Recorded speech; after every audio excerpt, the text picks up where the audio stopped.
Hello everyone and welcome to another episode of Reel Me In, a movie podcast where you didn't really ask for it, but hey, I'm going to give it to you anyways. This is a podcast where I talk about anything, everything, and anything about movies. I'm your host, Chase Lee, and hey guys, listen, if you were on the internet searching for some weird midget porn, or you were looking at these weird tutorials, DIYs on how to build a border wall, and you accidentally came across my podcast and you're not a movie fan, well hopefully my guest and I can convince you to be one. This is episode 166, guys, and welcome if you are a new listener. What I do is I go over some movie news that drop throughout the week, some trailers that drop throughout the week, and review movies that come out on said Friday, and of course, box office results for the weekend. And this week, I know you guys are so ready for it. It's, when you think about like some of the greatest like Oscar-winning dramas of all time, you think of Resident Evil: The Final Chapter, and you also think of Gold. So those are the two movies I will be reviewing, whatnot, this week. And so, I'm not really ready to talk about it, but, you know, we're here. We're ready to do this. So before we begin, spread this around, guys, and let people know that this is a decent podcast. It's decent, but it's not as good as my guest podcasts. I always like listening to his show. He's been on once before. He was on the Morgan and Light Between Oceans episode. It is Graham Zima from the Movie Madness Podcast. Graham, what is going on? How you doing, Chase? I'm doing great. Oh, it's just Resident Evil, man. Oh, yes. Resident Evil. You know what's really funny is like when Graham was like, I want to come back for an episode the next month, and he messaged me in December, and I was like, are you sure about that? Like, January is filled with the seepage of Hollywood, but he insisted. So I figured if we were to go through January film, I feel like we should have gone through it together. So yeah, we have to find some support while we watch this stuff. So yeah, but Graham, go ahead and let people know out there that your podcast has kind of come back, right? Yeah, well, we went on a sort of a month-long break just to kind of tweak a few things here and there about the formatting of all the shows, but we're back every single week now from now on. All new Movie Madness on Friday for all the movie people out here, of course, listening right now.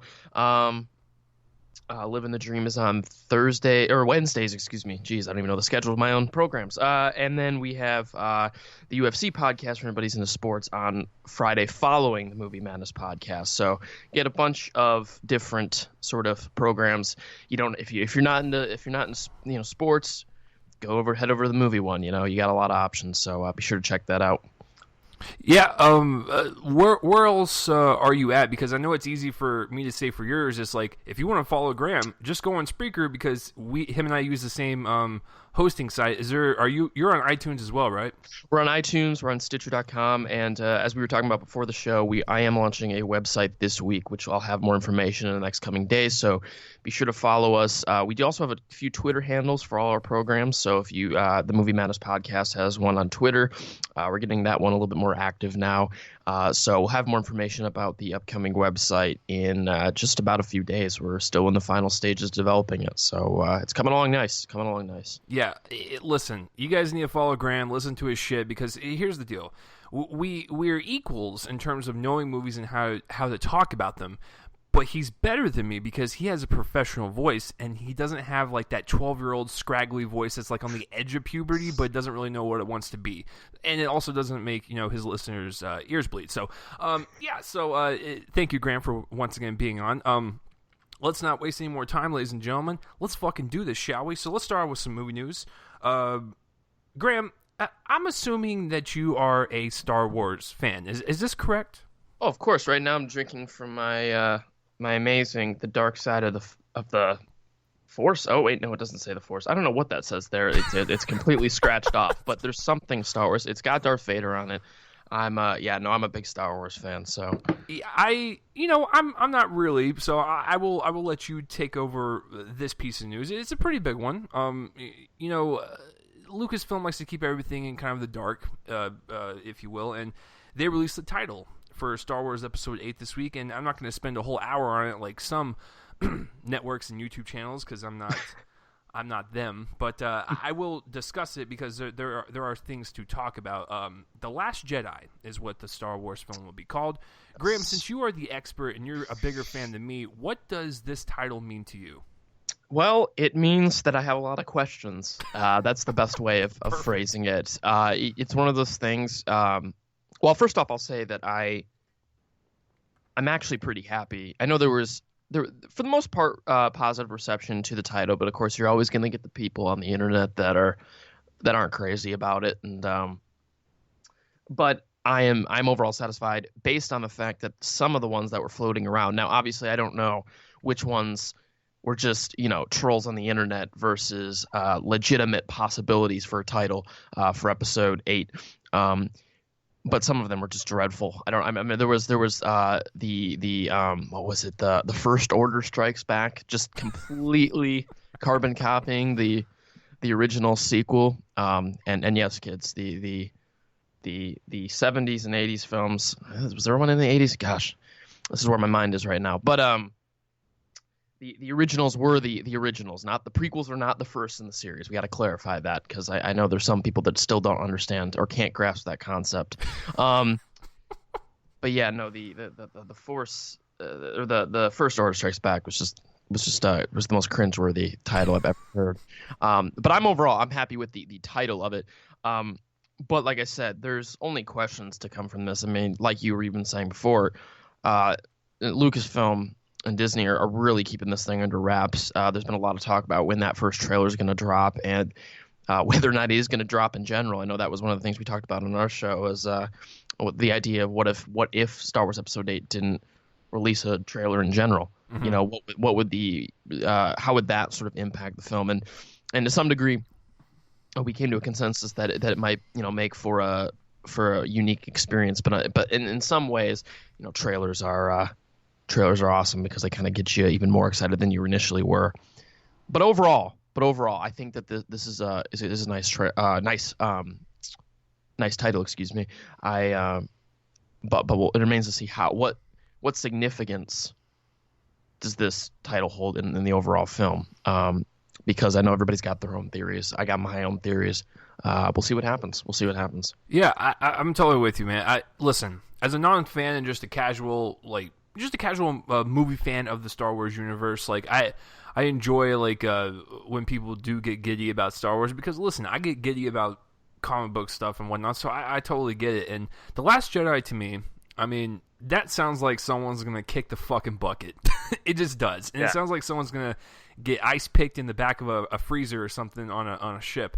Probably Luke Skywalker, but it's a nice title. Graham, as a fan, does the red font does it stand out? I was just gonna say that. That was one of the things that stood out to me. It was the red font, and just those tiny little details might play all the difference when the film actually is released. And everybody's talking about whether or not it's if it's Rey, if it's Luke, it's so. What I like about this title, and I like the way that Disney has approached these films specifically, is the fact that they give you just enough to get you talking about it, but still leave a lot of people, people that are movie, whether they podcast hosts or whatnot, just the internet in general. They give you enough to talk about it, but not enough to really make like an official statement. Like, I know this is going to happen, and because you can't, it's so under wraps. Now, of course, that could all change when we get that first trailer too. There's definitely more discussion to be had once we get that, because I feel like that's going to be the sort of, that's going to sort of set the tone for the film, give us an idea what that's going to be like. So, I definitely picked up on that red font. That was like, huh. I definitely feel like I should be paying attention to that. So yeah, I mean, it's definitely a huge step from the yellow font that we get in the Force Awakens. I'm excited to kind of see like where all these characters go, like what kind of paths they kind of take down, whether it be the good or the bad side. I'm just kind of excited to see where like just they go in general. And so as a casual fan, it's a nice title. It definitely, just like with the Force Awakens, kind of has like that marketability to where you can fling it on a poster or fling it on anything and people will be like, fucking Last Jedi, man. Yeah. So, no, it's a good title. And oh my God, did you see that Jedi Council? I spent a total of 5 minutes talking about it and not a goddamn hour. So, because Graham and I don't pander. All right.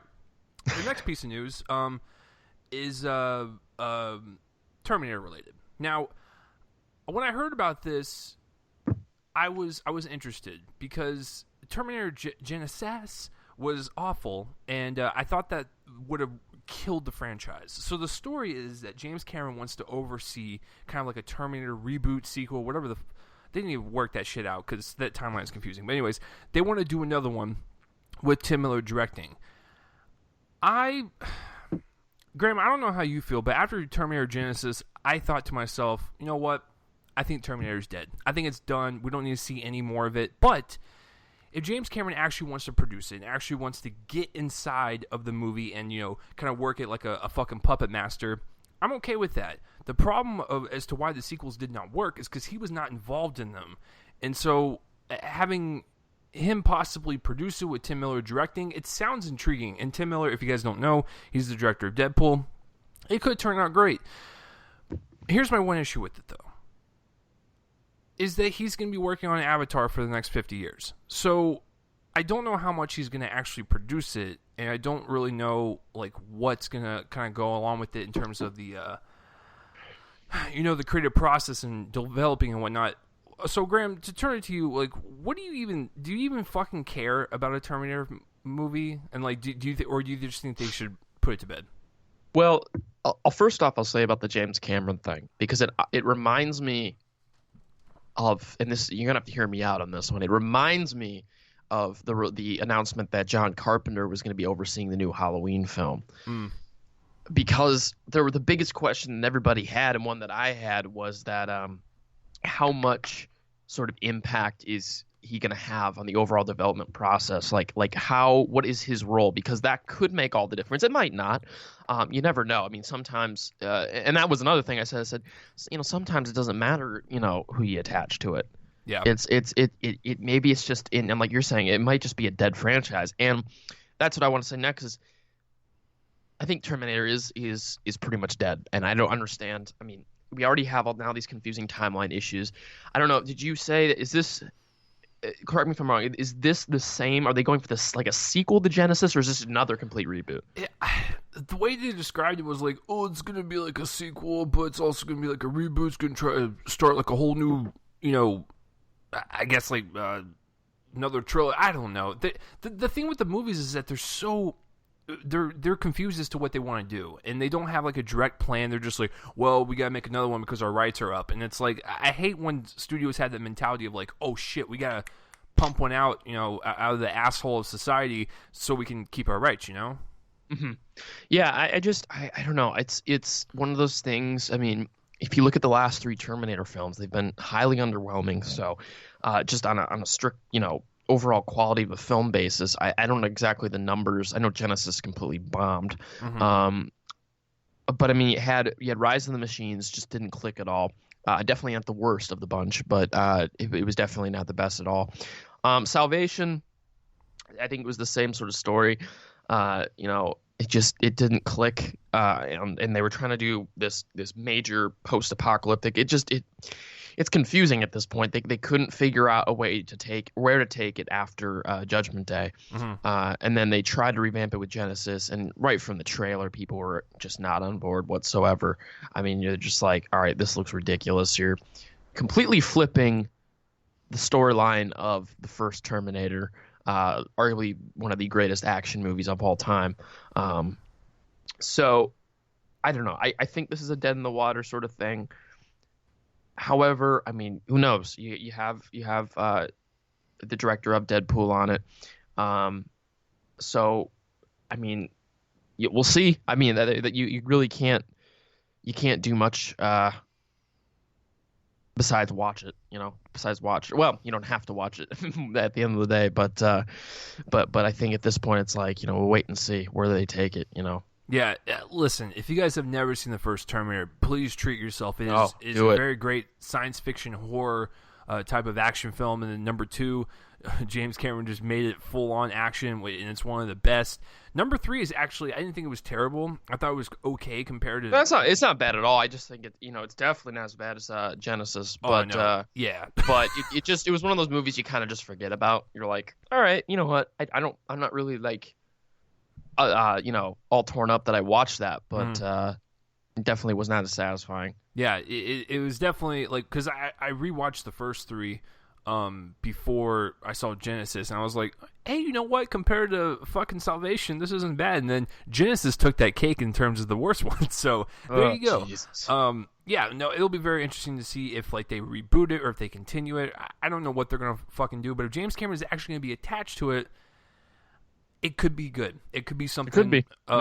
Worth it, because he's very anal about his projects, and he likes to really take control of them. So, all right, we think Avatar's coming out at some point, right? The second one, is that ever happening? It will come out by the time I'm 30, and I'm 27 now. So, God, that's really fucking depressing. All right, because the first one came out when I was 19.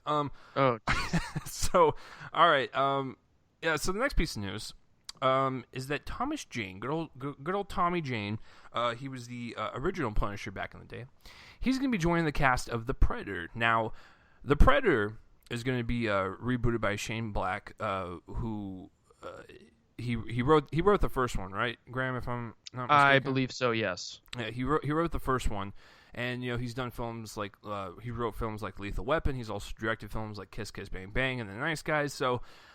He definitely has like his certain style. Oh, and of course Iron Man 3. He has a certain style, and you can definitely pick up when it's a Shane Black movie. Anyways, he's going to be writing and directing the Predator reboot, if you will. Now, Thomas Jane added to the cast, to the already stacked cast of like a Keegan-Michael Key. Jacob Tremblay is also going to be in it. It seems like this could be a pretty decent little reboot, because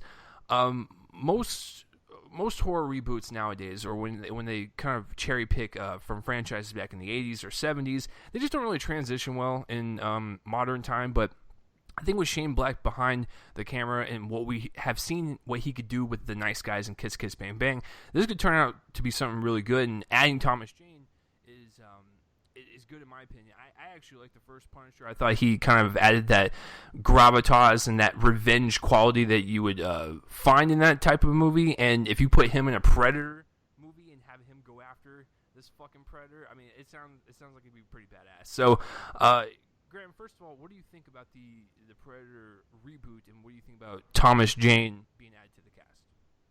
Well, in terms of the Predator reboot, if I'm just looking, I pulled up the cast list here. Mm-hmm. Just from a strict cast base, I mean, you're right. You got some definite talent here. Thomas Jane, obviously, Jacob Tremblay. You said Keegan-Michael Key. You also have, I guess, 50 Cent rumored, which I did not notice that. Boyd Holbrook, who's going to be in the Logan film, which is going to be interesting, and then Sterling K. Brown, who delivered the fantastic performance in The People vs. O.J. Simpson. So, in terms of a cast, Thomas Jane, my only frame of reference with him is The Mist, which I thought was a great film. Yeah. So, I mean, look, if he can bring that same kind of performance to The Predator, who knows? But in terms of Predator reboot, yeah, I mean, like, it's one of those things. It's almost like Terminator in a weird way. It's like, what? I mean, like, what? Where are you expecting to go with this? Do they have a solid sort of? Do they have a solid sort of roadmap? If they don't, I don't know if I'm really that interested. But hey, look, there have been reboots and remakes that have surprised me in the past. So I'm one of those people that just likes to sort of give it a chance. I don't want to count it out right off the bat. Once we get more, like a trailer and stuff like that, then it's easier to make my sort of judgments. Yeah, listen, I didn't really care for the Predators movie with Adrian Brody back in the day. Didn't really care for it at all. It didn't really have like that grit and that kind of like scare and thrill that you would expect from a Predator movie. But as far as this goes, it could be interesting, and I think adding with these with all these actors and actresses and stuff, like it's going to be something special, especially with Shane Black, at the helm of it. Hopefully, it could be like a Nice Guys or Kiss Kiss Bang Bang, and a lot of people will end up liking it. And they'll have a really good cult fan base. So yeah, that's some nice piece of news versus this next piece of news. Okay. I'm getting really sick and tired of defending two of the movies. Okay, so the news is that The Flash, it's coming out with Ezra Miller, and it's supposed to be part of the DC Cinematic Universe. I mean, that's fine, that's lovely, it's whatever. I'm a fan of Man of Steel. I like that movie quite a bit. I'm also a fan of the extended cut in BVS. I absolutely hate Suicide Squad. So for me, personally, they're 2 for 3. I'm sure Graham is indifferent to that. But I'm excited to see where they kind of take the universe. When you have like Wonder Woman coming out this year, and you have Justice League, and they have Aquaman slated, they have The Flash, they have Cyborg. It looks like they have a plan. You would think. But when you hear about all these rumors that these movies are terrible and whatnot, it's kind of upsetting to know that DC is just the reactionary and they don't really know what they're doing. Case in point, here's the story. The Flash is getting a page 1 rewrite. And you're probably thinking to yourself, well, that's not really a bad thing. There's rewrites and additions all the time to scripts. Well, true, but the difference is that a page 1 rewrite means they scrap the entire fucking script and they're starting from page 1. Versus like if you have a script and you go, well, let me just add a couple pages here, some dialogue here, like that's fine. That's typical in Hollywood. But when I hear page 1 rewrite, that tells me they don't know what the fuck they're doing. And it worries me that they're all reactionary and they have no clear route they want to take. It's just like, oh shit, it's not really working out. Like, well, we got to change it up, or like, look at this cut of the movie that's 3 hours long. It's pretty good, but we got to chop it by 30 minutes. Or like when you look at Suicide Squad and you hear about all the fucking drama behind that shit, and it's like, DC, get your shit together. I'm so sick and tired of hearing these stories every single week of you fucking up. Listen, I'm excited to see The Flash. I'm excited to see what they kind of do with it and whatnot. I hear the TV show is very popular. I don't watch the TV show, but I like Ezra Miller quite a bit. If you guys have not seen The Perks of Being a Wallflower, you know that he's a very good actor. And of course, everyone always brings up, we need to talk about Kevin. I haven't seen that one yet, but I hear he's pretty awesome. So, Graham, when you hear stuff like this, does it worry you that it needs a page 1 rewrite at this point in the game? When they announced the date, they've gone through 3 directors now. Like, what the fuck is happening? Well, you know what? I'll say this. If this was any other sort of studio right now, this wouldn't concern me nearly as much. I mean, obviously, you do get a little worried when you hear page 1 rewrite. I mean, like you said, it's not something I see quite a bit, starting from complete scratch. But yeah, no, I'm definitely concerned. I'm happy that at least they're taking their time. Yeah. At least that's the way that it would assume. I'd rather them go in with something that they're confident about, rather than and just kind of forcing it to work. Like I said, I'm a pretty big DC fan. I'm pretty okay with Batman v Superman. I think it's got some glaring issues.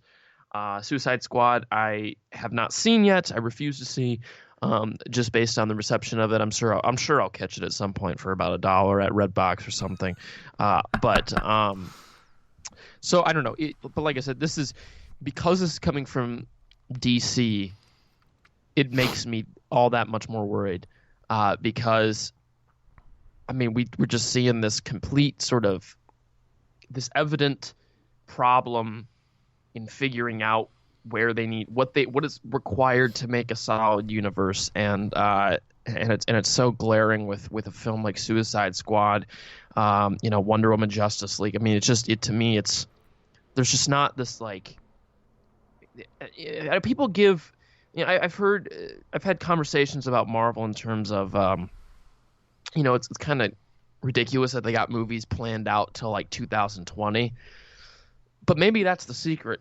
Maybe that's a secret. Maybe you need that sort of foundation and that sort of that roadmap to kind of keep you on track. Because I feel like if you don't have that, you're gonna be in a whirlwind of problems. So I don't know. just talking about the Flash, though, I think that this is definitely a concern, but hopefully it works out for the best. I don't know. That remains to be seen. But I am definitely worried at the moment. Yeah, and I think what DC has to realize is this is also good news, because I'm glad that they're taking their time with it, and they're going to construct the best story for this type of character. Listen, we're patient. Like, we'll fucking wait for these movies. You don't have to catch up to Marvel, like in this fucking, two-legged race that you got going on. If you just take your time like that and develop a good script and then release that it's coming out, then I'm totally fine with that. But when you announce a movie is coming out and then you retract your statements and go, oh, well, we're on our third director and we have to do a page one rewrite, then don't fucking announce your movie. And it's just, they haven't even started shooting yet because they don't have a fucking script yet. And it's supposed to come out next year. So I would expect that might get pushed back. I mean, it would not shock me if that's getting... Did it already get delayed once? Yeah, I mean, it's already been delayed once on top of all this crap. So, DC, take your fucking time. It's already bad enough that Suicide Squad, Man of Steel, and BVS have all been divisive amongst many, many people. And when you have Wonder Woman and Justice League coming out this year, and if those are already divisive, it's going to be very hard for you to concentrate on any other movie, because that's all you'll be thinking about is just, critics and fans just keep fucking hating them. So just breathe a little bit. It's okay. God damn. So when I hear stuff like this, it's just irritating. So that's it for that piece of news, guys. And the last piece of news, I can't believe no one is talking about this. This was the best part about seeing Resident Evil: The Final Chapter. Sorry, I almost threw up while saying it. So the best part while seeing the movie was the Life trailer that played before, and I've already seen the trailer many, many times. So I just kind of sit there and just wait for the movie to start. But I can't believe no one has picked up on this. I don't know if this was a mistake. I don't think it was a mistake, because it's got a different date than what it was originally supposed to come out with. So Life, the Jake Gyllenhaal, Ryan Reynolds movie where they're up in space, and there's this little goo monster that starts to like eat people. I don't know, but it's aliens, spaceship, you guys get the drill. But it's supposed to come out Memorial Day weekend. When I was watching the trailer, the first date popped up and it said March 24th. I was like, March 24th? It said Memorial Day weekend. And then at the end of the trailer, I remember specifically seeing it, and it said Memorial Day weekend. Now, the trailer I saw yesterday said March 24th. So I'm assuming they pushed it up. Graham, are you doing the research on this right now? Cause I'm trying to. I got to pull this up again. Then I just had it up because I had not seen anything about this. I'm following it closely. Let me look. It says March 24th, 2017. See, March 24th. Okay, so I'm not fucking crazy, because I'm telling you guys, when the trailer first came out, it said Memorial Day weekend. And I was like, that's such a weird weekend for this type of movie. It doesn't seem like it. It's going to get slaughtered by whatever the hell's coming out that weekend. So, them pushing it up very unexpectedly like that's a sneaky move. Fucking Sony, I see what you fucking doing. But no, that's good though, because first of all, it's moving up 2 months earlier for people that are fans of the movie. I'm just letting you guys know this. If you were looking forward to it, you get it 2 months earlier. And that also tells me that they were smart, and they were like, well, we don't want to get gobbled up by these motherfucking blockbusters there that weekend, so we got this instead. So that's fine with me. Graham, are you looking? Have you seen the trailer for this, and are you looking forward to it? Not seen the trailer, but I'm looking forward to this just based on who's in this, and the director Daniel Espinosa. He did Child 44. I've not seen that, but Jake Gyllenhaal, Ryan Reynolds. I mean, you kind of have to be on board at that point. Give him a shot. Of course, obviously Jake Gyllenhaal is just such a well-renowned actor. I mean, in terms of the push forward, I guess. I mean, it makes sense. I mean, that is it. I'm sure that they could make it work Memorial Day. I don't think it'd probably have near the success that they'd like it to, but I think they have enough with Ryan Reynolds and Jake Gyllenhaal to kind of promote it. But I think it is it's the best move. I think if they're looking to really get the word out about this film, and March 24th is right around the time you start to see higher quality films start coming out. Yeah, what's interesting about March is the fact that now that Life is in that bracket, now we have, and this is just off the top of my head, we have Logan, Beauty and the Beast, Power Rangers, Kong Skull Island, now Life. Like, March is like basically May Part 2. I think Beauty and the Beast is going to take that one in terms of the sure. month, which I actually think then Kong will be about second or so. Really? That's an. I think it can out. Well, yeah, it's tricky. That'll be. What about tough. Logan? Well, that's the thing. It's like how do you judge? I mean, Logan is definitely a draw. That one will be a tough race for the second spot. Yeah. But I think Beauty and the Beast has got it. I mean, locked up at number one. I'd be very, very surprised if Beauty and the Beast did not finish atop that month. Just because I mean it's a family film, so. Yeah, and then when you look at all the other, live action versions of their movies, Jungle Book, Cinderella, Maleficent, which I didn't really care for, but it made a shit ton of money. And when you look at, Alice in Wonderland, once again, didn't care for it. Well, the second one bombed, but the first one, made $1 billion. So there is a market for those types of movies. But putting Life at the end of March like that, yeah, I think it will definitely have a better chance for success. And I'm with Graham on this one. I don't think it was going to do bad anyways, because when you have Ryan Reynolds, who's hot off of Deadpool, and you have Jake Gyllenhaal, who's basically great and everything, it'd be really interesting to see like how this is going to do, especially coming out within the same year as Alien Covenant. And like we're already having 2 Alien films already, so yeah, I'm really curious to see how it does. But yeah, I was sitting, Graham, listen, I was stuffing my face because I like food. So I'm in the theater and like I'm eating my popcorn. I watched the Life trailer. I'm like, I've already seen this fucking trailer like 100 times. And when it had the date pop up, I was like looking around to like if anyone noticed. I was like, what the fuck?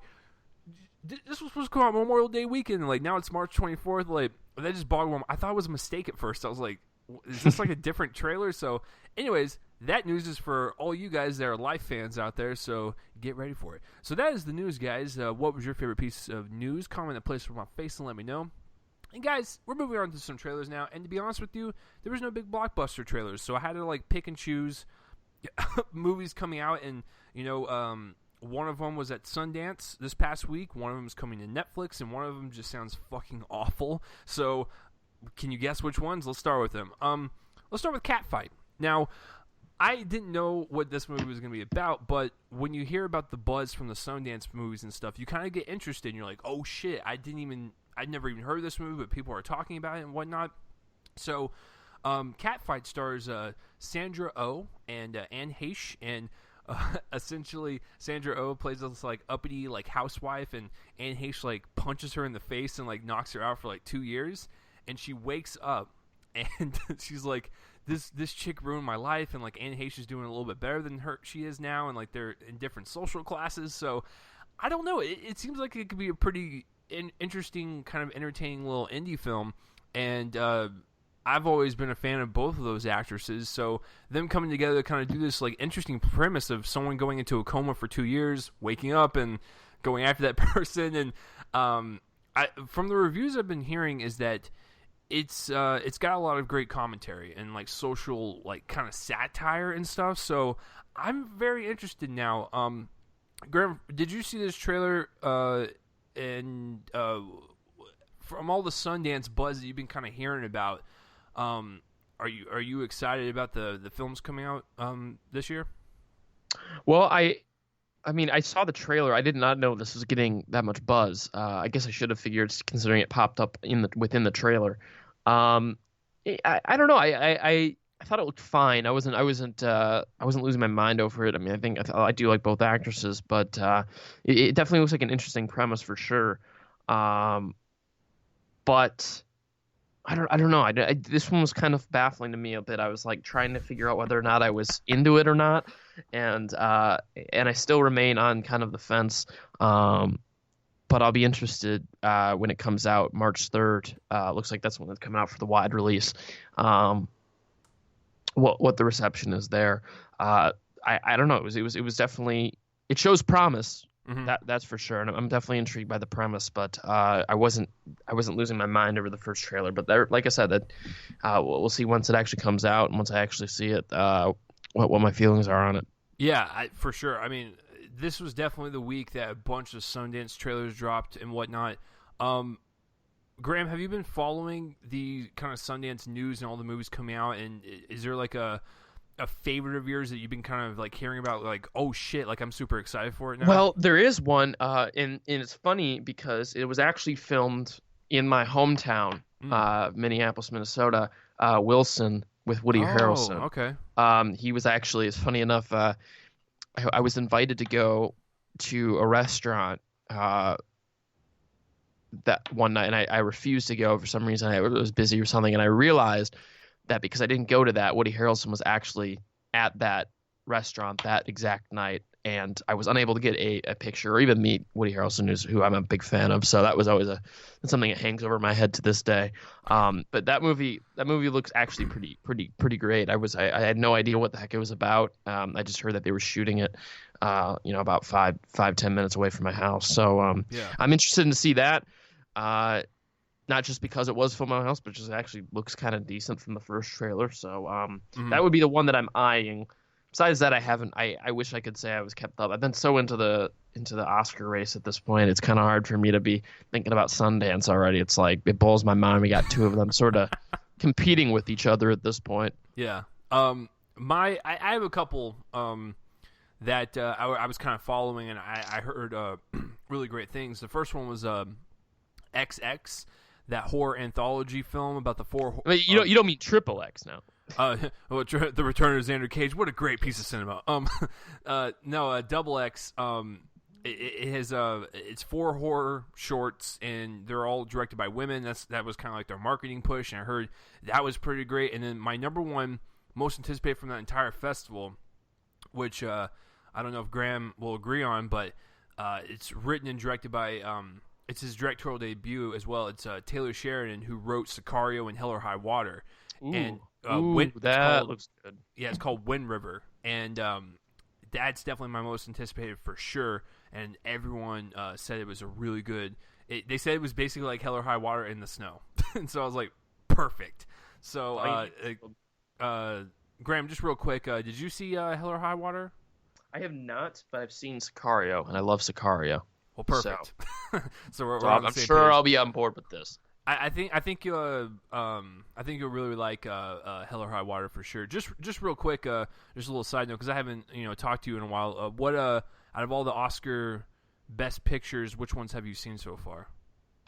I'm so bad. I just saw Moonlight and I just saw La La Land, and that's about the extent of my viewing. I'm trying to think if there's any other ones that I have seen. I was about to go see Silence, which doesn't really count now as it got completely left out. But I just saw Moonlight, just saw La La Land. I mean, fantastic films. Pretty much dead even for me, but I'm riding the Moonlight train at this point. I got nothing against La La Land in the slightest. I think when it comes down to it, it comes down to which one I think is the most important film, or the more important film. And I'll say this till the Oscars end, and maybe even after. I think at the end of the day, because there's such dead even movies in terms of technical aspects, I think that when you're making that decision, it comes down to which one's more important. I think Moonlight definitely takes that cake. I think that it's such an achievement. It's insane. I've never seen anything like it. But that's the extent of my Oscar viewing. Perfect. Moonlight was my favorite film last year. It is my pick for the Best Picture win, but it's gonna be a race between La La Land and Moonlight for sure. So it'll be very interesting to see how. I would have a hard time seeing any other. I mean, I guess Manchester by the Sea could sneak in there. I think it's in the contention. Yeah. But it's going to be sort of on the outside looking in terms of those two. I think those two are the obviously the two front runners. Yeah. Which I mean, that's totally fine with me. Of course. Yeah, they're great. So moving on to some more trailers. One caught my eye. I saw it pop up on YouTube, and I was like, oh, let me give it a shot. It's got John Boyega in it. Speaking of Star Wars, it's called Imperial Dreams. Now, this is a story that we've already seen before, where, a father is in the drug or gang business, and he doesn't want to do it anymore because he wants to support his son. He doesn't want to die, I guess. So it's basically that story. But the reason why I like the trailer is because it was simple. It didn't really try to be anything it wasn't. It was a straightforward story. But the reason why I liked it is because John Boyega does look pretty good in the movie, and I'm really fascinated by when actors are in big blockbusters like a Star Wars: The Force Awakens, and then they diverge and do like all these smaller films to kind of capitalize on that and really kind of do these smaller projects for themselves while they do Star Wars for Disney. So I like the trailer quite a bit. It comes to Netflix either later in February or March. I didn't get the date, but he looks really great in it. He does look like he can sell that dad role where he's going to be, that badass but very, protective of his kid and whatnot. I don't know. It looks like a pretty decent little film, and John Boyega was definitely one of my favorite performances from The Force Awakens. I thought him and Daisy Ridley had a really great chemistry. So after I saw that movie, I wanted to go back and rewatch like all of his other stuff, like Attack the Block and whatnot. So, but Graham, did you watch this trailer, and do you think John Boyega could be that person in the Star Wars group that can kind of go beyond Star Wars and do other stuff like this? I think any of them could, but I think he proves the most promise. I think Daisy Ridley's easily also in there. It's kind of tough to make that call at this point, but I would say, I'm on board with this film strictly because of John Boyega. Yeah. He was my personal favorite performance in The Force Awakens. Finn is one of my top 5 favorite characters from Star Wars, if not top 3. But I think that that's going to be the main selling point of this film. And like you said, it is interesting watching someone from a big blockbuster kind of go down. Although this looks like it said it was released in 2014, or made in 2014. It's really weird if you pull up the IMDb page because it said it was released on October 1st, 2016, but it has like 2014 above it. It's really odd. So I think this might have been made before. Sometimes IMDb lies to you. I wouldn't always. It's not the be all end all. That is true. But yeah. So maybe if it was made before Star Wars, that's kind of interesting. To kind of see him before Star Wars. But well, and that's what they kind of did, like with Jennifer Lawrence when she blew up in the Hunger Games. They started releasing films like The House at the End of the Street. Where good God! Filmed before her fame, and Winter's Bone and all that stuff. So like they started cramming all these like smaller films that they did. So I didn't know about the 2014 thing. So that's very interesting that he probably did do that before Star Wars. So yeah. And Netflix just picked it up because they were like, John Boyega, Star Wars. This will make money. But yeah, no, it looks like a pretty decent little movie, and I'm really excited to kind of see that gritty side of John Boyega and really just kind of get down and dirty and get an emotional role, like a father protecting his son. So it looks great. And the last trailer, oh my God! Listen, if you are pro LGBTQ community like I am, or if you're against it, I think this film will offend fucking anyone. This one's called The Assignment.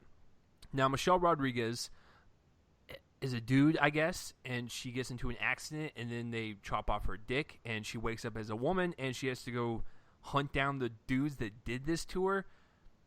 It looks awful. Like, I can't believe someone actually approved of this script. Like I said, if you were pro or anti LGBTQ community, this should offend everyone. Because it just doesn't look good. It looks like it's not really it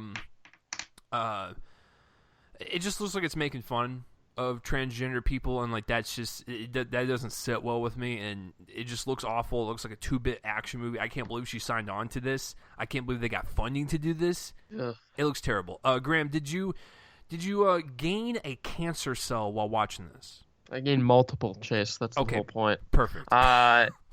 Good God. This is it's almost it is kind of despicable in a lot of ways. Yeah. I just think it's really weird. I was gonna look up because it said in the trailer. I got to pull this up so I'm not referencing. Okay, this is the same producer that is producing Alien Covenant.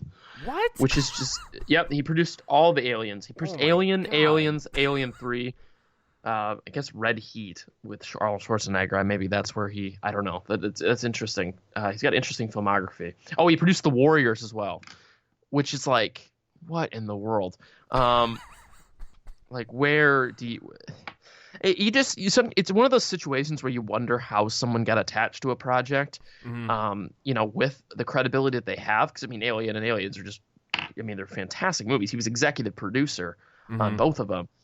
It's just interesting to watch this kind of crap happen, where you get someone that just gets attached to just this. I mean, this film looks like an abomination. It looks just awful. And I'm one of those people that I for people out there that think that I make some sort of, preconceived sort of, I write off a movie before I've seen it. No, I don't. But it's very easy to tell sometimes when a trailer is just so bad that you can't see it sort of coming to any sort of, I don't know. You can't see it being good, is guess what I'm trying to say here, because you have trailers. I'll give you an example. Trailer like the first 21 Jump Street. I didn't think it looked that good from the trailer. I thought I think it actually looked highly underwhelming. But it's one of those trailers that while it wasn't good, it looked like it might be good. It might be a good movie, and it ended up being one of my favorite movies. So, but in this case, this trailer looks just so awful. I cannot see where this has any sort of redeemable factors. I mean, I can't imagine how in the world they convinced Sigourney Weaver to do this, or Michelle Rodriguez, or really anybody involved here. Yeah. I don't know. I'm sure the entire, film internet or whatever, has already said their case on this, and I'm probably just regurgitating what they've already said. But I feel bad for Graham, because he's only been on my show twice, and this episode has, it's either okay trailers or terrible trailers. So you're gonna have to come back on and redeem yourself, because this was Tony. I'm telling you right now. I know you got your Oscar plans all wrapped up, but if you could fit me in at some point, I'd like to actually talk about some sort of reasonable cinema at some point. Yeah, no, trust me. And that is definitely not the. Speaking of abominations, that is it for the trailers this week. We're gonna get into the movie reviews now, and once again, I just feel bad for bringing Graham on this week, but you know what? He's more than welcome to come on whenever. So whenever I can review a good movie, we will do that. So, of course. Yeah. All right. So the movie reviews for this week. The main course, the main attraction as to why you guys fucking clicked on this is Resident Evil, the final chapter. Now, Graham didn't see either one of these movies, so he's going to do what he did last time and interview me on them, and I'm going to try to review them as best as I can, especially with this one. So, Graham, take it away. It is your show now, sir. Give it to me what questions you want to ask about the good old Oscar-winning drama of Resident Evil, quote-unquote, the final chapter. Well, I will start off by saying I haven't seen, at least to my knowledge, maybe I did see at some point one of the other Resident Evils. They've just been making these for years at this point. So I have to ask you, first of all, have you seen the other Resident Evils? I have seen 1, 2, 3, 4, and I did not see 5, and this is the 6th one. So I technically have seen 5 out of 6. Good enough for me. So we do have a frame of reference with the series. That's good. I'll start off by saying, in comparison. Well, okay, we'll get to that in a second. Just start off with the basic. What were the good? What was the give us some good, give us some bad. Okay, now everyone's completely shitting on this movie, and rightfully so. So let me start with the good. The good is I really like Milla Jovovich. She's an attractive woman. I think she's a very capable actress. She's whatever in this movie. And that's it. That's it for the positives. I'm not even joking. To get into negatives, Graham, take a seat. You might age about 50 years. Here we go. As far as the actual story structure goes, I think it's very lazy. It's a lot of the set pieces are like this. Alice is in a remote area. She fights a zombie. She gets some exposition. She gets knocked out. She wakes up in the next scene. Zombie, exposition, knocked out. Next scene. And it was so lazy. None of the characters really mattered. It never really felt like it. I think the biggest complaint I have about it is that this is called the final chapter, correct? It never felt like the finale to a series. It felt like just another chapter with a lazy thrown in twist at the end that was like, what? Okay, like it just the twist happens, and like you as an audience member, you don't feel that weight of what just happened. You're just like, oh, that just sounds like a really shitty twist that just happened. Okay, so that's the story. This is one of the biggest abominations of editing and action editing I have seen in a mainstream movie. This is not a hyperbole. I am not over-exaggerating. It is awful. Now, if you want to play a quick game on how to judge whether a movie is edited properly or not, most action movies nowadays that have like they're set for modern audiences and teenagers with the brain the size of a peanut. Most of their action sequences, the sequence will happen, and each shot will only last a second, and it's like boom, boom, boom, boom, boom, and you can't comprehend what's happening. What I learned in film school was, and this is true if you watch any movie, every shot that you throw up in a movie, it's got to register for at least 3 seconds. Because that is how long it takes for your brain to comprehend what you're looking at, right? So when you're watching all these action sequences, and by the second one, I started playing the game where every time when an action sequence would pop up, I would count to 3. So every time they make a switch, I start over back at 1, and this is what it was like in the theater. It was like 1, 1, 1, 1, 1, 1, 1, 2, 1, 1, 2, 1, 1. It was bad. It was so choppy and so just messy. Like, it does cause inducing headaches, and it was so bad. Like, because when you watch something, I'm gonna keep bringing it up. I don't really care for the movie as a whole, but I think it's a really well done action movie. Technically, when you look at a Mad Max Fury Road, the shots are long, they are epic, they show a lot, and they stay on that frame, and you let the choreography just kind of sing a little bit, breathe a little bit in the scene. This doesn't do any of that. And that is the biggest offender of this fucking movie, is how it's put together.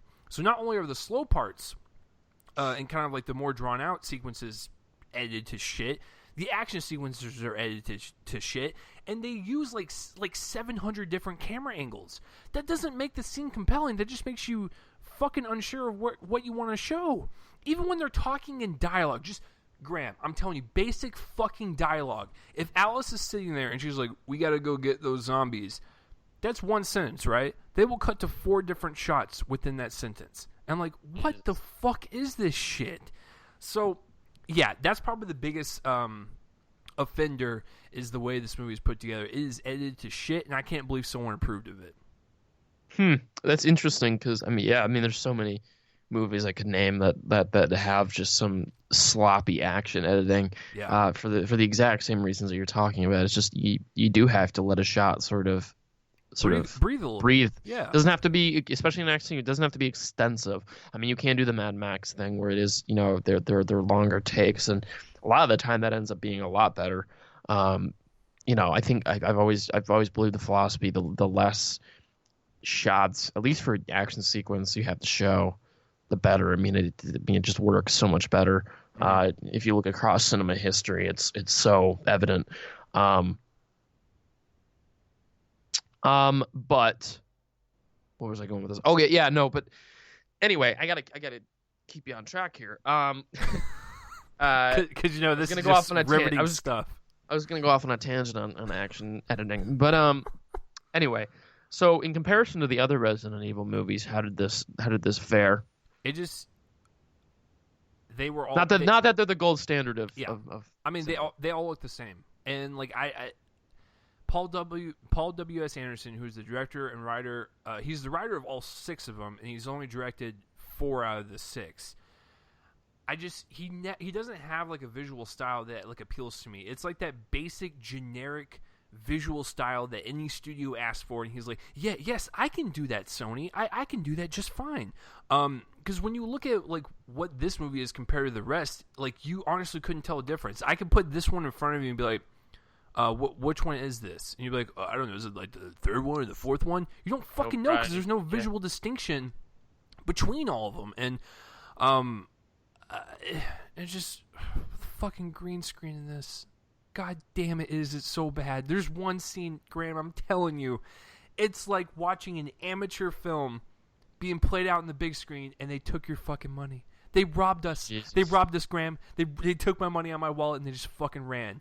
But no, to answer your question, you cannot tell. There's no visual distinction of the rest of them. Yeah. I mean, it's just one of those things. I mean, there's so many. I think it almost. Now he wrote all of them. Did he direct all of them? He directed 1, 2, 5, and 6. It's enough. Yeah, I mean, he missed one. Or wait, 1, 2, 3. Missed oh two no, of them. two of them. Excuse Yeah. me. Gosh, math is difficult. No, I and that's exactly the problem. I mean, one of the things with these big franchises, I feel like that needs to be more of a. I mean, you can always have sort of have someone be sort of, that can be their like sort of, executive producer. They can always, sort of oversee a lot of the things. Yeah. But it's one of those things where if you're trying to make a series that has some sort of variety, you almost want to kind of switch the director up each and every film. Now, I don't know how many directors are going to be. I mean, maybe they're jumping to direct them because Resident Evil, I got to figure there's some money involved in that.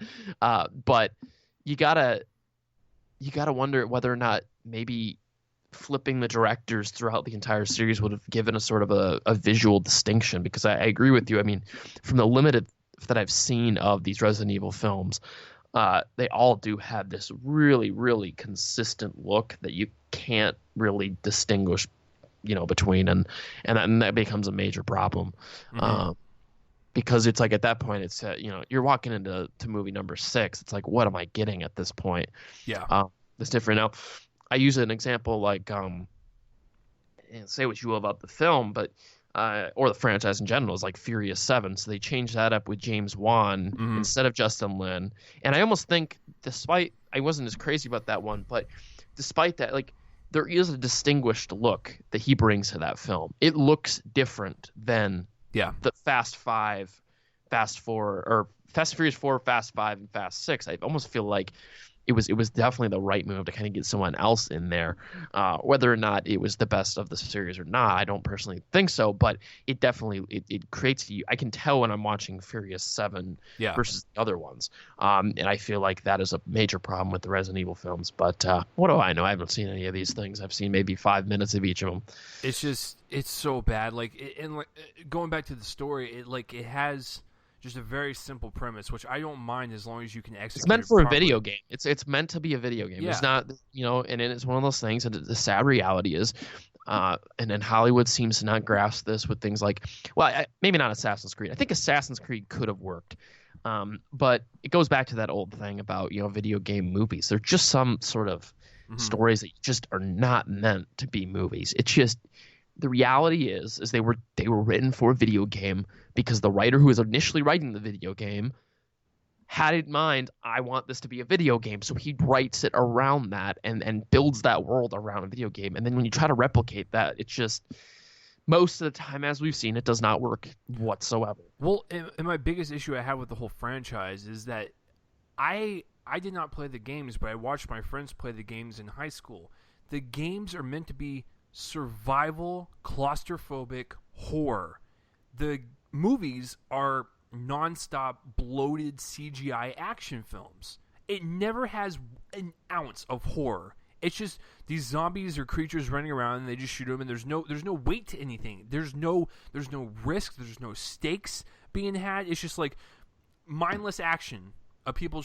Which is another thing. The game also has this notion of like, you've only got 6 bullets to last through this entire level. You better use them wisely, right? Mm-hmm. They even say that in the fucking movie, and then Mila Jovovich grabs like 2 guns and shoots like 20 fucking bullets out of it, and they say like, we only have a clip left. It's like, it's inconsistent, and the plot is terrible, and just characters come and go, and you're like, what the fuck happened to this person? Oh, they died. Oh, I didn't fucking see that. Like, okay. Jesus. It was bad. Do you have anything else to say about it that do you want to move on? Because I feel like giving this movie too much time is giving it way too much credit. Yeah. Just real quick, guys. The story is lazy. The writing is lazy. The direction is so sloppy and so choppy. The editing is atrocious and chopped to shit. The acting is whatever. I mean, listen. I realize that Mila Jovovich and Paul W.S. Anderson, they are married, they have kids together, and they got to pay some rent. I get that. But could you at least try? Just fucking give a shit. That's all I care about. At least I can be like, oh, that was decent. No, you can't even reach it to that level. I thought The Bye Bye Man was the worst thing I've seen this year so far. Resident Evil: The Final Chapter rivals that. Jesus. On top of all that, the music is horrid, and it's epic in sequences that don't need to be epic, and it makes the movie seem like it's more important than it actually is. Stop that. You're not important. Just shut up.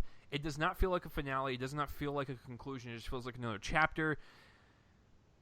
It's not good, guys. Even if you're a fan of the movies, you'll probably go see it. I'm not going to convince you otherwise. But I'm just telling you, as a movie, technically, it is one of the worst I have seen in a mainstream theater. So I'm going to give Resident Evil: The Final Chapter a D-. And the only reason I don't put it as an F is because I do like Mila Jovovich.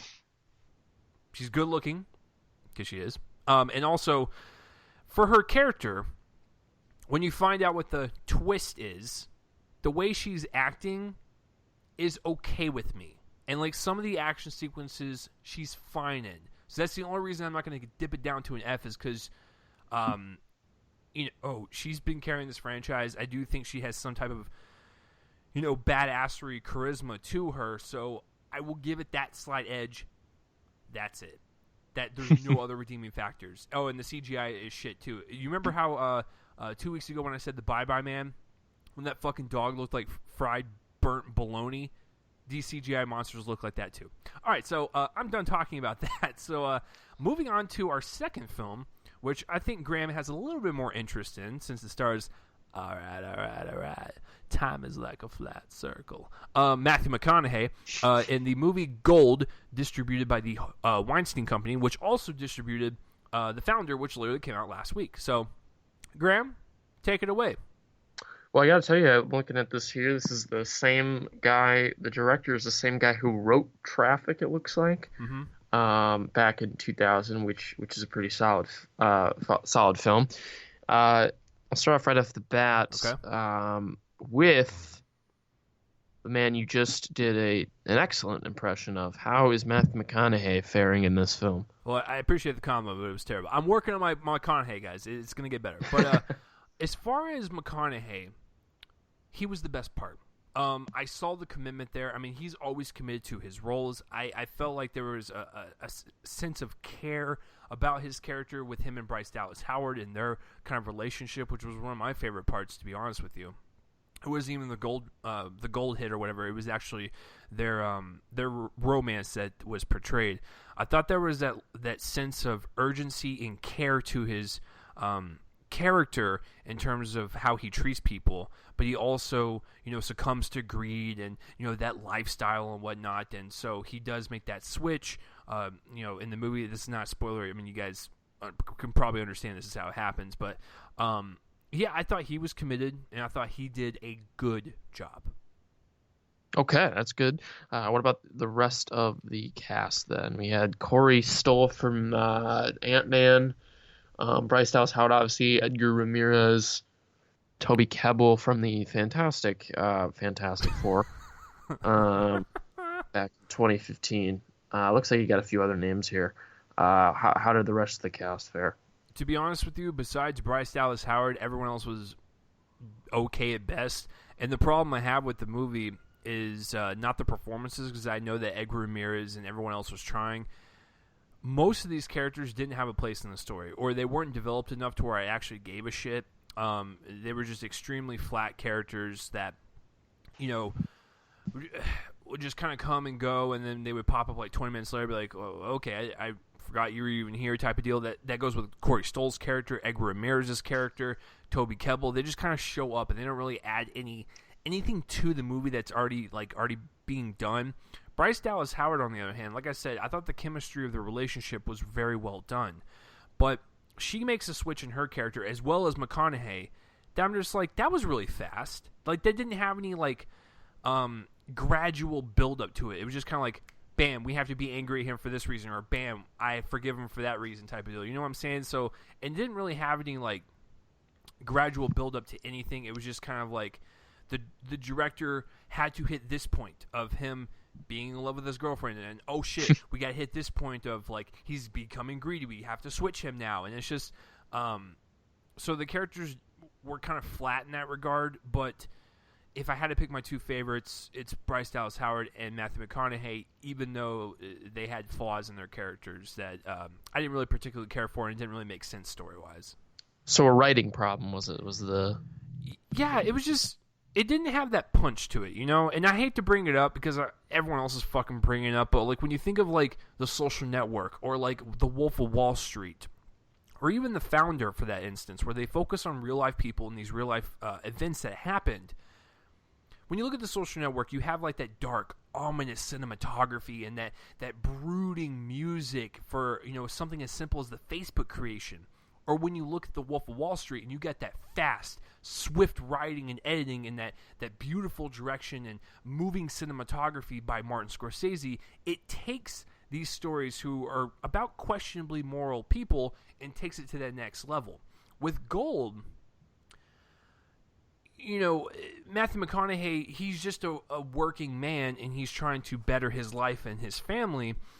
But, you know, then he succumbs to greed and whatnot. The thing is, it didn't have that punch to it. It just felt very generic and very basic in terms of, you know, the story of greed and consumption and obsession and whatnot. It felt very basic, and it didn't really feel like it was trying anything new to make you remember it when you leave the theater. It was a very forgetful movie, in my opinion. Like, when it was done, I was like, I guess I was fine. It's just I don't, you know, I either don't remember some certain things because they happen so fast, or like it just didn't have any good transitions because everything was just like, okay, we got to do this, we got to do this, we got to do this. So yeah, compared to like all those other movies, you know, like I mentioned and whatnot about people finding or based on real life people, it didn't match that level. Well, I have a fun fact for you here. The writer of this film, or one of the two writers, was the writer on Lara Croft Tomb Raider with Angelina Jolie. I read that and I was like, oh fuck.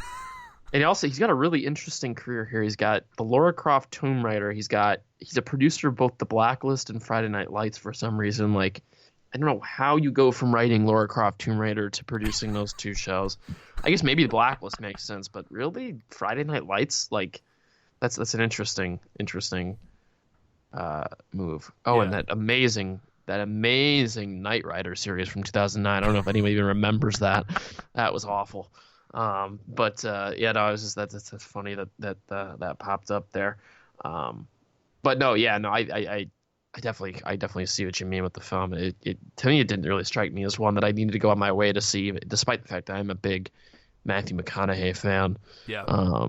But what else is there to say about it? I'm running out of questions here. I wish I had more perspective on the film. But another thing that, you know, is kind of sad is, you know, to see the commitment that Matthew McConaughey did do with the, you know, the whole balding and gaining weight and stuff to really kind of put him in that perspective of being like this kind of like average looking dude, kind of ugly a little bit in his personality and his you know, physical appearance and whatnot. He was committed. I just don't think the movie kind of warranted that much commitment to this character, if you know what I'm saying. So yeah, I just feel like, you know, when he commits to something like a Dallas Buyers Club, that was a really well done movie, and I believe that commitment, and I'm glad he did that. For this, it just wasn't really warranted. I'm trying to remember if, the cinematography is a bit flat. There's really nothing to write about there. The movie is a couple hours long. It does feel a little too long and whatnot. But like I said, I think the biggest offenders is just the way it's written and just the characters that kind of pop in and out. And some of them have literally two scenes, and you know they're featured in the trailer, and then they're just gone after those two scenes. And that turning point that McConaughey makes in his character is kind of irritating because of all the stuff we saw prior. And it was just a very blah movie. Like you said, it's not something you need to rush out to see. It's more of like, oh, hi, that's like on Netflix or whatever, and they picked it up. I'll give it a watch type of deal. So yeah, that's kind of what it looks like. So overall, guys, like it's not the worst thing I've seen, but it's also not the best thing I've seen from McConaughey. I'll give it a C+, and I'm gonna give it that plus edge because I do appreciate McConaughey's performance and that commitment that he does do, and he does have some pretty memorable scenes. But other than that, everything else just kind of falls flat to me. So, yeah, I'll give Gold a C+. So, guys, what say you? The Resident Evil, the final chapter, you know you love it. And Gold, what did you guys think of it? Have you seen it? Comment in the place from my face and let me know. Graham, do you have any closing words for the movies that we reviewed today, the wonderful films?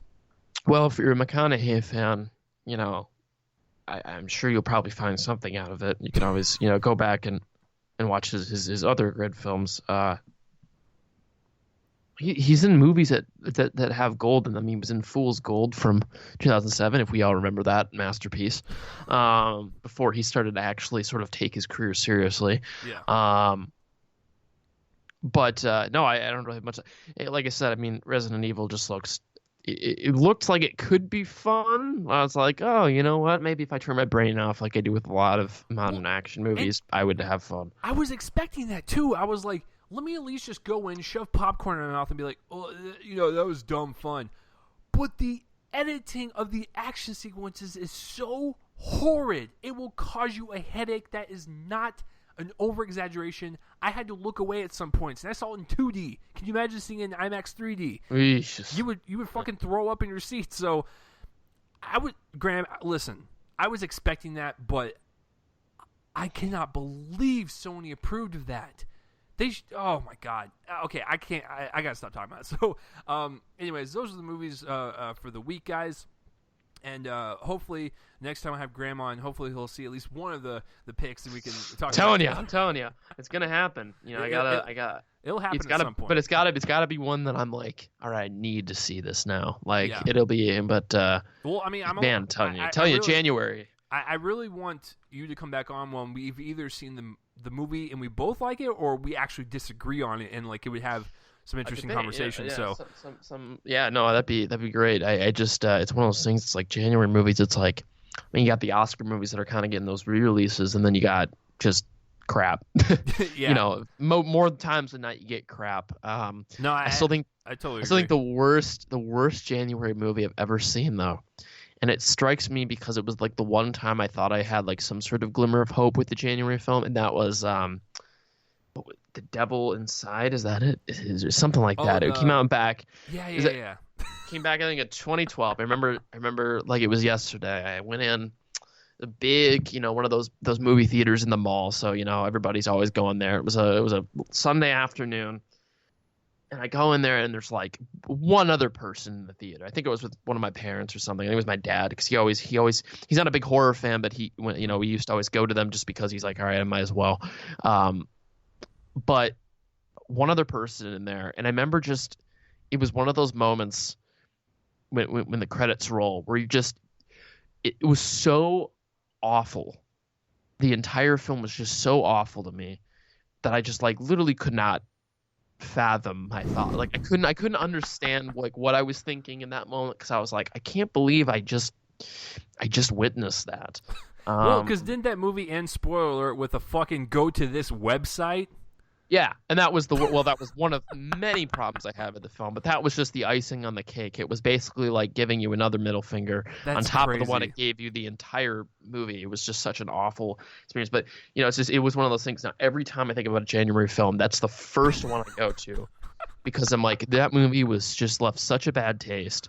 And it was one of those things. If anyone ever asks me why you shouldn't go to the movies in January, I will just point them in that direction, and they will understand within the hour and a half that movie is, because it was so painful. But anyway, that's enough of my rant about The Devil Inside. Just don't ever see it. Yeah, no, I have not seen it, but the fact that I heard about the ending, it makes me pissed off. So no, it's just awful. To bring Graham's soul back up to speed here and not feel as sad. The box office results for the weekend. Graham, just like last time, would you like to guess the top 5 and what the ranking is? You're gonna have to remind me. Is this from when? Was this when Triple X was released? Is that the week we're talking about? Triple X was. I think it was Triple X was released last week. Okay, so this is this week then, right? So I'll give you the 3 movies that came out this weekend, and you can kind of decipher from that. And of course, like you said, the Oscar re-releases as well. Put that into consideration. So the movies that were released this weekend were Gold, Resident Evil, the final chapter, and A Dog's Purpose. Okay. Whew.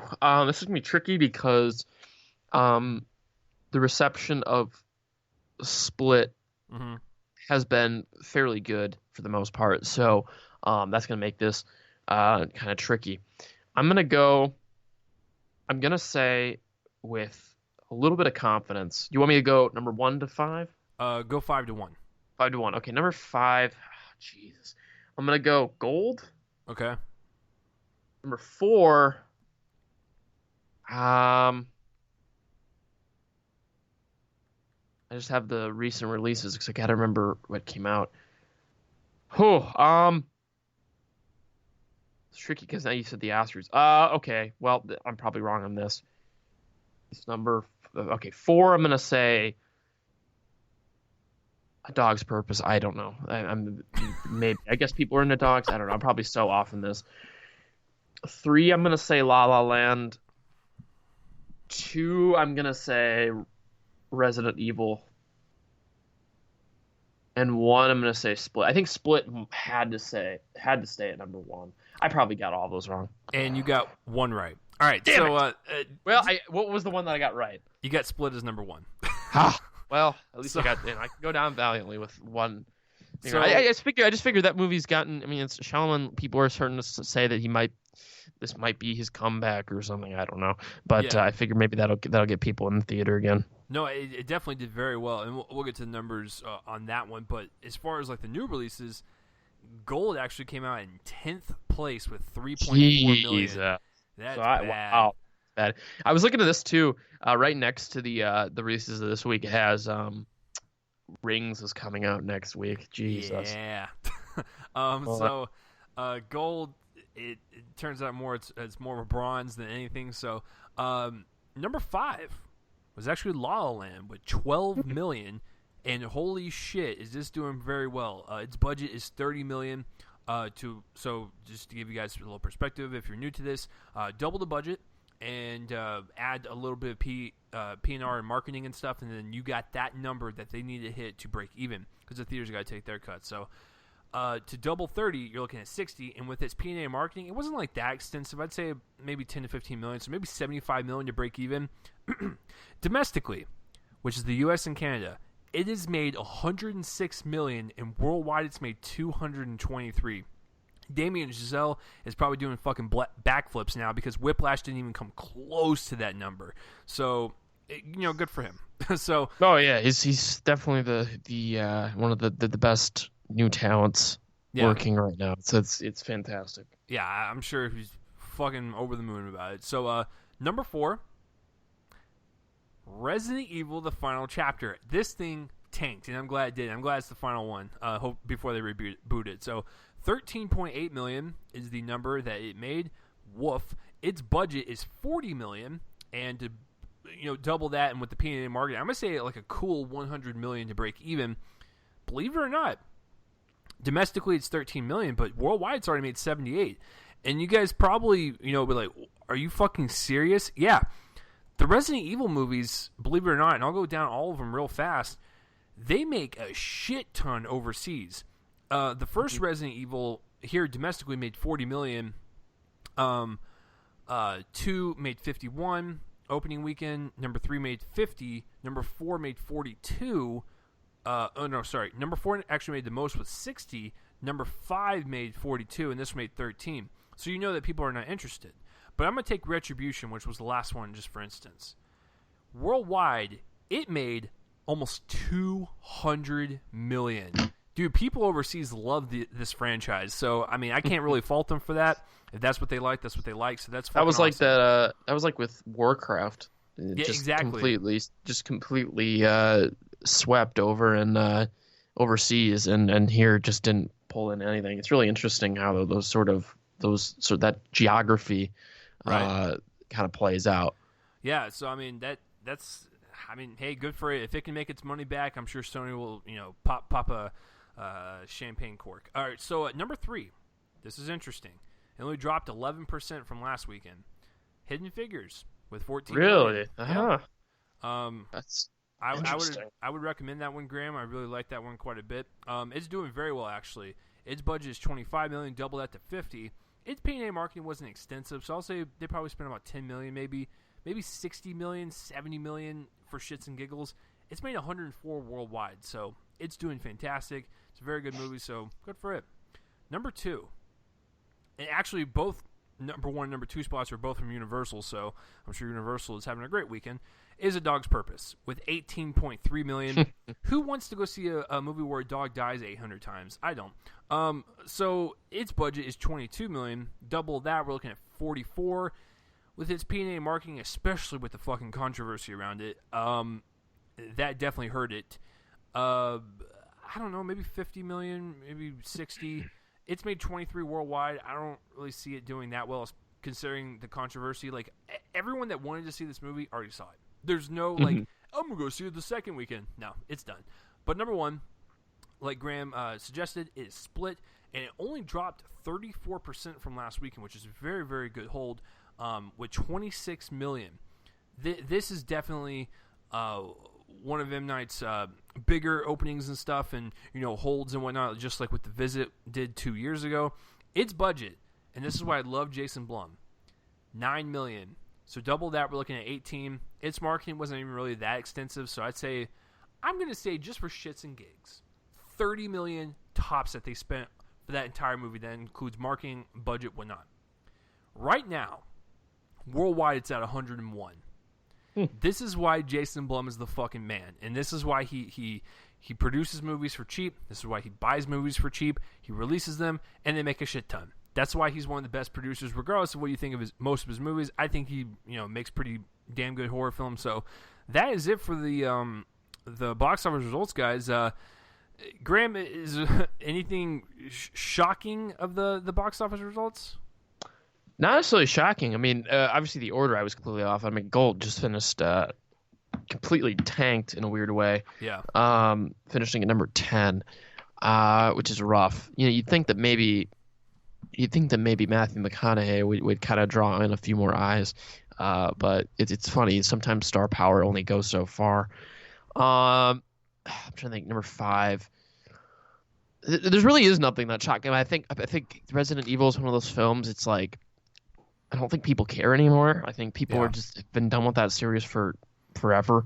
But it made 60 million overseas though. So like you said with Warcraft, people overseas are still loving it. Yeah, people overseas. It's interesting here that people just don't care. It's one of those weird sort of phenomenons. And I think Dog's Purpose. Despite the controversy, I think it looks like a dreadful film. I think it looks like a pandering film to me. It looks like it looks so, and I'll probably get flack for that on the internet. How can you not like a movie about a dog? Just that regurgitated crap all the time. Yeah. But I thought it looked like a terrible film, and it's funny to me how stuff like certain controversies sort of really do affect the film. Yeah. And you never really think that that's going to translate. You think people are still, especially the film like A Dog's Purpose, you think that people would still kind of just have to overlook it and still go to the film. I don't know. It's a really weird. I thought that movie actually was going to take the number 1 spot at one point. I was like, it is, like I said, like a pandering movie. People like it and that's, I guess that's really not a negative in a way, because it knows how to, it did a decent job. It was trying to do a decent job market itself. And it knew what kind of film it was. But I thought maybe with that sort of mindset and the way they marketed it, it might be able to take the number 1 spot. But Split was able to do it. And all the more credit to Emma Shalom. I really do want to see that movie. That's one of my must sees, because I'm a sucker for thrillers. I'm a sucker for good M. Night Shyamalan, which unfortunately there is so few of. I'm one of those people who can really only tolerate Sixth Sense, Unbreakable, and that's about it. I really can't do. Signs I kind of got through. And I was like, you know what, that was so much better on paper. And The Village, I have not seen, actually. So maybe that one surprises me. I don't know. For the most part, I think when he's good, he's good. When he's not so good, which he has been not so good in the last recent years, he's pretty bad. But I'm glad to see that this is maybe going to be the film that kind of gets him on track. Although I did hear, and it's been a while since this one got released, but I did hear back that one movie, The Visit, wasn't actually that awful either. No, it was pretty good. Yeah, so maybe this is 2 decently received movies in a row. Maybe this is what he needs to kind of get back. Yeah, what I think it is too is I think that these are the movies that he was meant to make. Mm-hmm. And I think for a while he was trying to be this different sort of director. Yeah. And it's one of those circumstances. There's just some directors, and I would actually argue with most directors, they have a certain set of skill. Like their sort of creative energy was meant for one kind of genre. You know, there are very few Tarantinos of the world. There are very few of those kind of directors that can kind of diversify their filmography. Mm-hmm. And sometimes they just need to stick with what they know. Yeah. And try to change it up in a different, unique way, but sticking to the same foundation. I think Shyamalan's one of those directors. When you get him in that right environment and you give him the right kind of the material that he's used to and that he's proven he's good at, I think he can shine. But you have to just give him in the right environment. Well, and this is why I actually like him directing The Last Airbender. I hated the movie. The reason why I like him directing it is because he used that money that he made on that movie to make The Visit.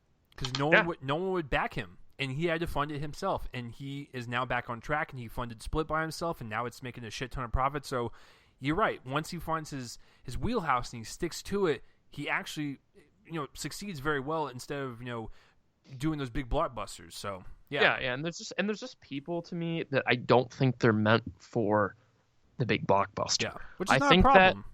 And that's not bad at all. I just think that there are just some people that like they need to stick in their more honed in films, and I think M. Night Shyamalan is one of them. It's one of the, and there's some blockbuster. On the flip side, there's some blockbuster directors that really shouldn't try to delve into serious dramas because they don't understand what they're doing. It's one of those conversations I don't think a lot of people really talk about when they talk about movies and directing and sort of just the overall the whole environment of Hollywood. Is I think that there's a lot of I think directors for the most part need to stick with their not all of them. Like I said, there are for every M. Night Shyamalan, there's the Tarantino who has proven, but even Tarantino, he sticks in the same wheelhouse a lot of the time. Sure, he changes up kind of the environment that it's in. You got the more the Western, but it's the same idea. It's got very similar sort of a similar approach. Mm-hmm.